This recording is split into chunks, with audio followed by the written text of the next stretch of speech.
Mobile ॲपवरून बनावट अपंगत्वाचे दाखला तयार करून देणारा आरोपी शहर गुन्हे शाखेकडून गजाआड।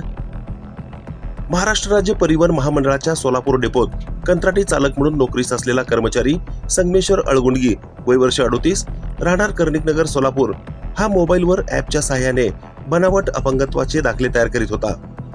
गुन्हे शाखेचे सहाय्यक पोलीस निरीक्षक शैलेश खेडकर यांना सदरची माहिती मिळाल्यानंतर त्यांनी बोगस गिरायकामार्फत संगमेश्वर अळगुंडगी याला संपर्क साधून अपंगत्वाचे कार्ड हवे आहे असे म्हणाला।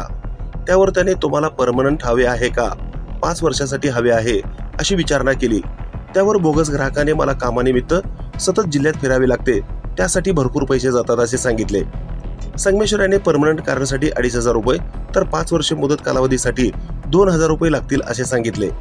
बोगस ग्राहकाने परमनंट कार्ड करून देण्यासाठी 500 रुपये पाठवून व्हॉट्सअपवर फोटो व आधार कार्डही पाठवले। त्यानंतर 1 एप्रिल रोजी सायंकाळी 6 वाजण्याच्या सुमारास सापळा लावून रंगभवन येथील शीतलादेवी मंदिराजवळ अटक केली। तपासादरम्यान त्याने QR कोड जनरेट ॲप व पिक्सेल ॲप याच्या सहाय्याने मोबाईलमध्येच बनावट ओळखपत्र बनवतो, एडिटिंग करून बनवलेला फोटो प्रिंट ओळखीच्या दुकानदाराकडून प्रिंट काढून घेत असल्याची माहिती पुढे आली आहे। आरोपी संगमेश्वर अळगुंडी याला न्यायालयाने 4 दिवसांची पोलीस कोठडी सुनावली। त्याने आजपर्यंत असे किती बनावट अपंगत्वाचे दाखले तयार केले आहेत, ते कोणाकोणाला विकले आहेत याचा तपास पोलीस करीत असल्याची माहिती सोलापूर शहर गुन्हे शाखेकडून प्रेस नोटच्या माध्यमातून शनिवारी सकाळी 9 वाजता पत्रकारांना देण्यात आली आहे।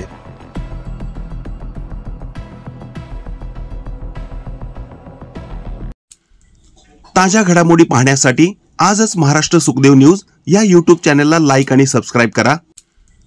ताज्या घडामोडी पाहण्यासाठी आजच महाराष्ट्र सुखदेव न्यूज या YouTube चॅनलला लाईक आणि सबस्क्राईब करा।